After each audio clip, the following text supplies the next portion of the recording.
Hello guys, फेरि पनि तपाईँलाई मेरो व्लगमा स्वागत छ। र गाइस आज भने चाहिँ मेरो एनजेपीबाट पिकअप थियो र त्यही भएर म बिहान छिटो उठेर एनजेपीपट्टि लागेँ है। किनभने अब बिहानै पिकअप थियो, 8:30 बजी टुरिस्ट आइपुग्छ भनेको थियो। म 7:30मै रुमबाट निस्केर लागेँ एनजेपीतर्फ। र गाइस म मार्केटपट्टिबाट गएँ, बाटो पनि गाइस एकदम खुल्ला थियो है।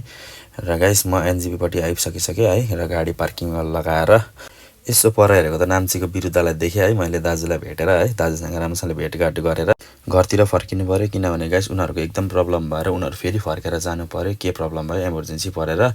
र गाइस हामी भिडियो बनाउँदै लाग्यौँ आफ्नो घरतर्फ। र गाइस हेर्नुहोस्, बाटो चाहिँ आज खोलेको थियो, एकदम टाटालाई चाहिँ ढुङ्गाले लागेर चाहिँ एकदम नलाग्ने एक्सिडेन्ट भइरहेको छ गाइस है। र बाटो चाहिँ एकदम एनस्ट्यान्डको एकदम क्लियर छ अहिले है। र म यहाँनिर तपाईँलाई 29 माइलको पहिरो देखाउँदैछु है।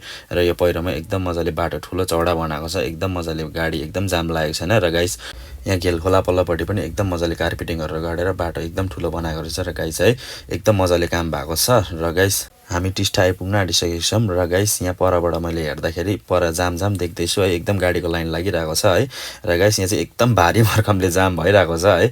म कालिम्पोङ फाटक त दुःख सुख क्रस गरेँ है। र एकदम डरलाग्दो जाम भइरहेको छ। फेरि हेर्नुहोस् न, 2 वे लगाइदिएर गाडी एकदम डरलाग्दो परबाट आउने गाडीलाई पनि पास हुन सकेको छैन है। एकदम परबाट हेर्नुहोस्, गाडी सबै ब्याक गर्दै ल्याउँदैछ, उताबाट पनि गाडी छोडिदिएको कारणले गर्दाखेरि यो चाहिँ हाम्रो यता पर तारखोलाको जाम हो। यहाँसम्म लाइन लागेको छ, गाडी 29 माइलसम्म पुगिसकेको छ गाइस। म चाहिँ 3.5 घन्टा भइसक्यो है। यहाँ मल्लीबाट म त साउथ छिर्ने हो, तर एकदम डरलाग्दो जाम लाग्यो गाइस है। म 2.5 घन्टा जस्तो बसेँ यहाँनिर है।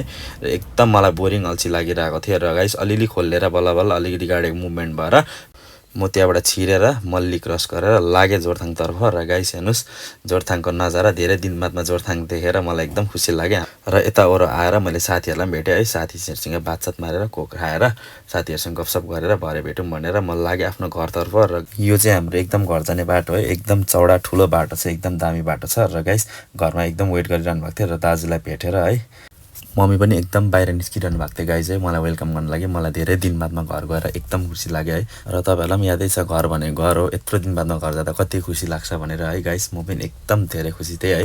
र के कसो लाग्छ कमेन्टमा बताइदिनुहोस् होला। भेट्नुहोस् म फेरि पनि नेक्स्ट